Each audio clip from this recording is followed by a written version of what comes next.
Hey, you. You're finally awake. Welcome back to the channel, you lovely people. Today we're looking into the murky depths of the PlayStation 2 library to uncover 7 of the absolute worst games to ever grace the console. Despite the PS2's legendary status and incredible library, and massive library, a few titles managed to slip through the cracks and tarnish its legacy. From broken gameplay to baffling design decisions, these are the PS2 games that made us question everything.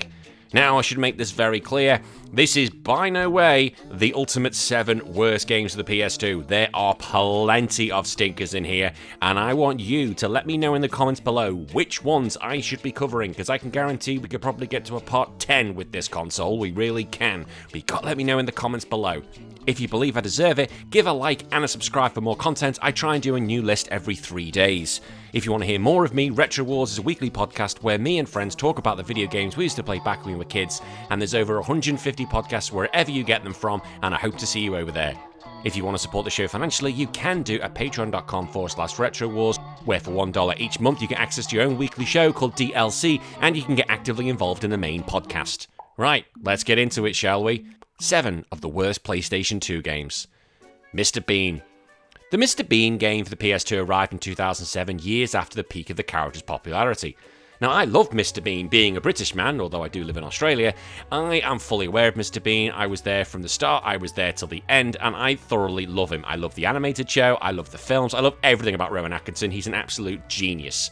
However, by 2007, we were done with the guy. It's not that he was a bad actor or anything like that, it was just that we'd moved on.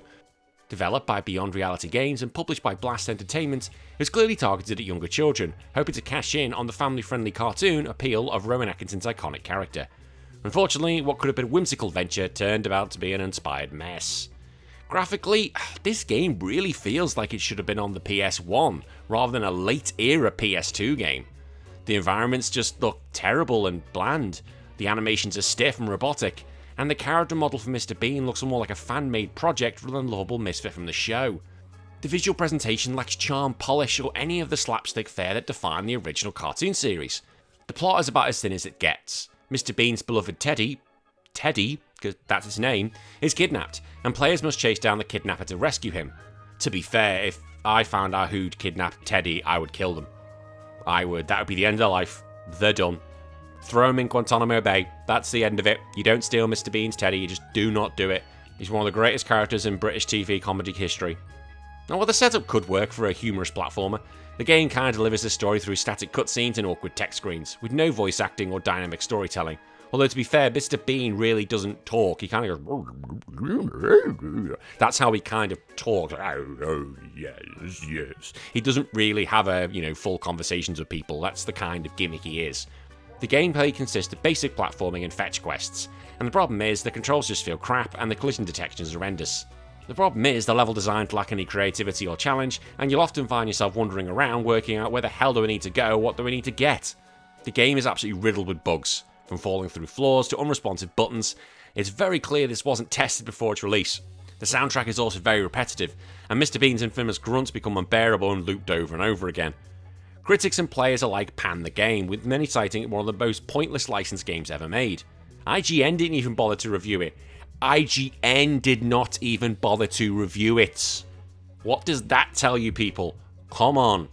This should be on one of the worst games of all time list, let alone the PS2 list.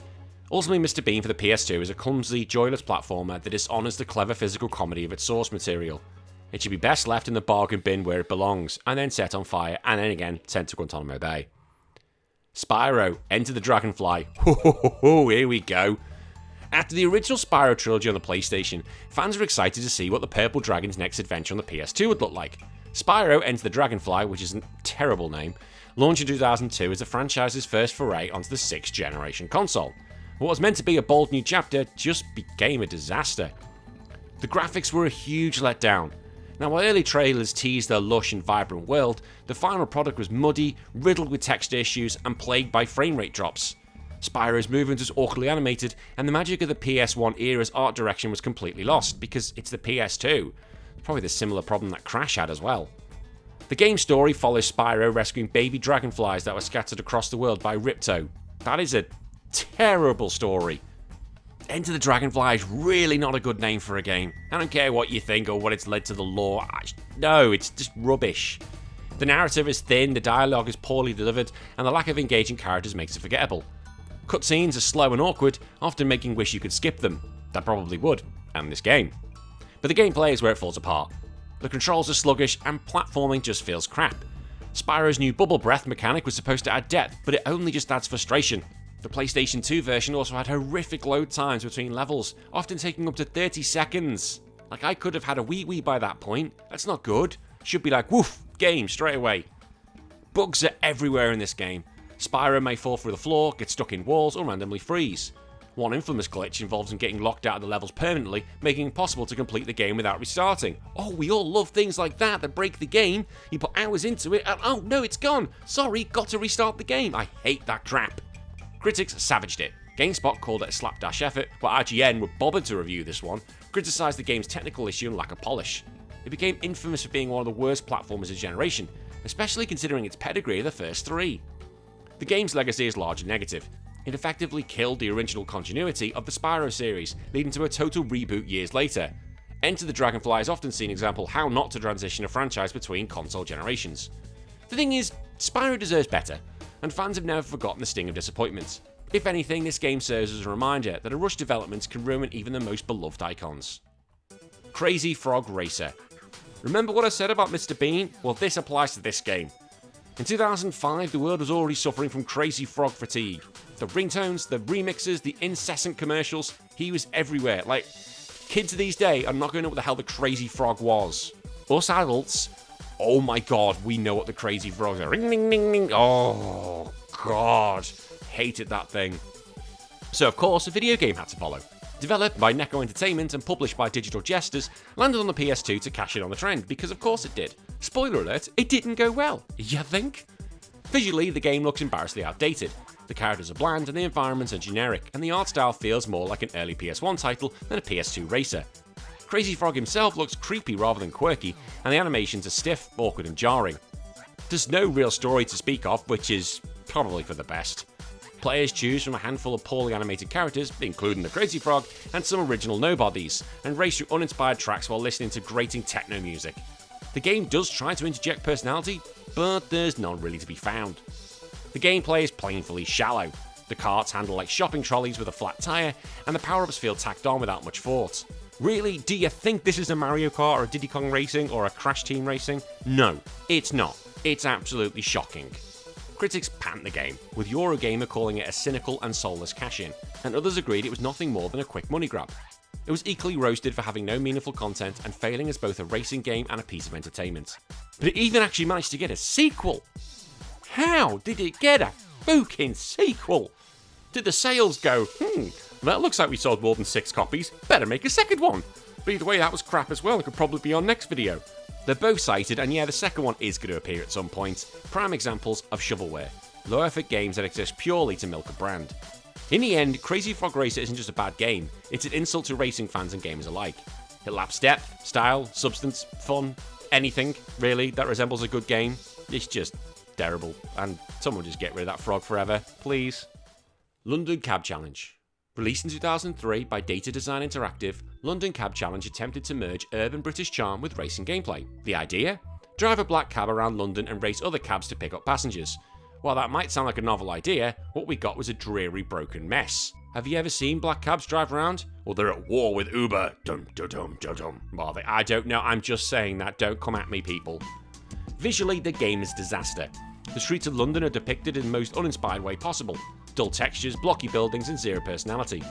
Cars clip through scenery, pedestrians are lifeless, and everything feels completely devoid of atmosphere. There's no story here, you're just a cab driver trying to make money by winning races across London. That's it! No character development, no stakes, no world building. Even the passengers are just faceless, voiceless placeholders with no animation variety, which is a shame because you can have fun with a taxi driver, put on some GTA-S tunes, do GTA-S conversations, and you're off. I'm not saying you go get a rocket launcher and fire that out the window, but you know, GTA had the radio, so why not have those sort of conversations within the game? That would have been cool. The gameplay though is atrocious, as you'd imagine. The steering is twitchy and unresponsive, making basic turns a struggle.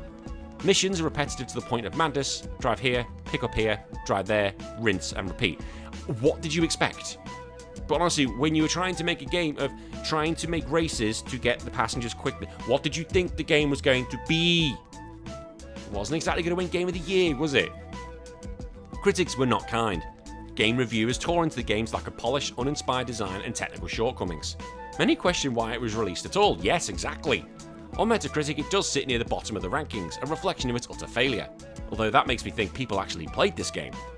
Its legacy is virtually non-existent. London Cab Challenge is rarely remembered, and when it is, it's usually talked about in the worst of the worst context. It's a cautionary tale about poor development and trying to make a game about cab drivers. Stupid. However though, if you wanted to experience the thrill of driving a cab through a cardboard vision of London, this is the game for you, my friend. For everyone else, just throw it in the bin. Fight Club. Now, I'm going to make this very clear.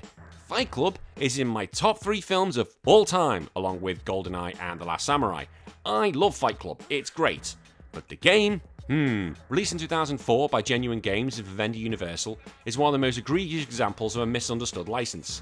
Based on the cult classic film, the game completely ignores the movie's satirical and anti-commercial themes in favour of mindless brawling. It's a textbook case of missing the point. Yeah, the whole point isn't about the fighting, that's not the point. That's just a way to get men together, that's not what the film's about. Oh god, why do I do this to myself? Visually, the game is gritty, but not in a good way. Characters are poorly modelled with stiff animations and awkward facial expressions. Environments are dark and muddy, and overall look is depressingly lifeless. There's no visual flair, just dull brown and grey tones everywhere. I know the film's quite dark as well, but at least there was a good story. The story does try to expand on the movie, but fails miserably. Instead of the philosophical undertones and character-driven drama, you don't know how many times I had to pronounce philosophical. I was going philo? Oh, it's philo, isn't it? Sorry, side note into the editing process here, I was really struggling with that word. Instead of the philosophical undertones and character-driven drama, we got a bare-bones fight circuit narrative. Tyler Durden is playable in the game, but even that novelty can't mask how disconnected the plot is from its source. Gameplay is what you expect from a low-budgeting fighting game. Repetitive, clunky, and unbalanced. Combos are hard to chain, hit detection is wonky, and there's little depth to the mechanics. A strange limb damage system exists, but it's barely implemented and feels like an afterthought. Adding insult to injury is the game's infamous unlockable character, Robert Paulson.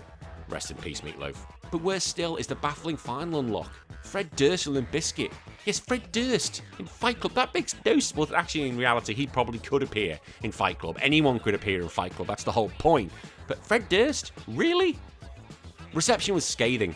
Critics blasted it for portraying the movie's message, being shallow and offering nothing to fans or fighting game enthusiasts.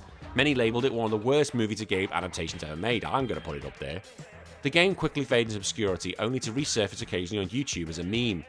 It's widely regarded as a disaster, both creatively and mechanically, and serves as a warning about turning deep films into shallow games. Fight Club, the game breaks the first rule of Fight Club, not talking about it, but existing in the first place. It's a terrible fighting game, a worse adaptation, and all-round embarrassment. Little Britain, the game. Now you're probably going to be thinking this was meant to be the #1 game. It usually is the #1 game of the worst PS2 games, but no, there is one I probably would put ahead of that. When Little Britain the video game hit PS2 in 2007, fans of the British sketch show were hoping for a humorous, if cheeky, gaming experience. And I did like the TV show, it was that kind of stupid humour I grew up with growing up. But what we got instead was an insultingly poor collection of minigames stuck together with recycled jokes and awful design. Graphically, the game is horrifying. Character models look like wax dolls left out in the sun, and the animations are jerky and unnatural. The environments are barely textures, and everything has that greasy, low-budget sheen that screams shovelware.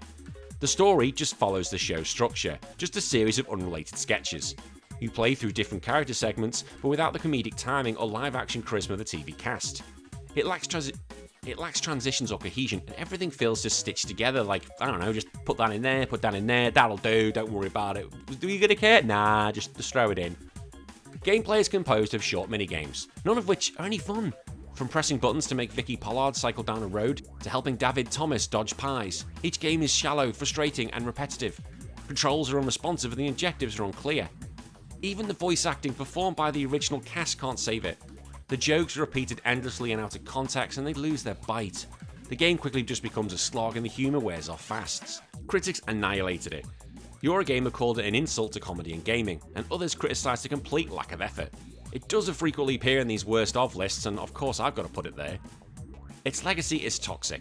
Fans of the show pretend it doesn't even exist at all, and gamers use it as an example of how not to adapt sketch comedy. It failed to honour the source material, and doing so failed at everything else as well. Little Britain the video game is crass, lazy, and boring. It's a gaming equivalent of a joke that doesn't land, painful, awkward, and hard to forget for all the wrong reasons. And finally, the one I do think is the worst video game on the PS2, I genuinely do, The Guy Game. If there's one PS2 title that represents everything wrong with the early 2000s gaming culture, it's The Guy Game. Released in 2004, it was marketed as a raunchy trivia party game featuring live-action footage of women answering questions and removing clothing if they got the answers wrong. Yeah, that was the actual idea. Now, don't get me wrong, I am a guy, I do like the female body, but come on, this is a bit lowbrow. Even for me, this is a bit lowbrow. Graphically, the game uses full motion of video combined with crude 3D menus.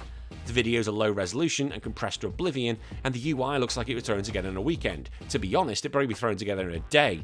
There's no artistic direction here, just sleaze. There's no narrative to speak of. You pick a contestant, answer the questions, and watch as girls recorded at spring break either flash the camera or don't. That's the game. It's essentially a DVD trivia game disguised as a console game, and I never played DVD trivia games. My mum did, or she'd VCR ones. The gameplay is just as bare bones as possible. Answer questions. Sometimes the videos don't even sync properly with the gameplay, leading to awkward gaps or glitchy transitions. The game was controversial from the start, but things escalated when it was discovered one of the girls featured was underage. Oh no! This led to a lawsuit and the game was quickly pulled from shelves and banned. Oh no! Huge lawsuit there. Critics tore it apart, not just for the legal scandal, but for being a lazy, exploitive mess that had nothing to gaming. It wasn't fun, it wasn't clever, and it wasn't even just sexy. Just really creepy, and that's the thing I'm getting at here. It's just a bit creepy. Obviously, as well, because it got an underage girl in there, but come on. However, for all intents and purposes, The Guy Game is one of the few PS2 titles that does have a legacy, because it's banned outright, and it's often cited in legal discussions about adult content in games. It's kind of interesting because, yeah, if you're going to make a video game, don't do this because you'll get in trouble. But it was more just a bad game. The Guy Game represents an era of the lowest common denominator marketing. It's a cautionary tale about what happens when developers forget that games should be fun, not just about showing tatas. And that's it. 7 of the worst games on a PlayStation 2. Let me know in the comments if I've got it right, if I think, yeah, they are 7 terrible games, and let me know what other games there should be on there for a part 2, part 3, part 26. Until then, I'll see you all in a few more days. My name's been Daddy. Take care of yourself. Bye-bye.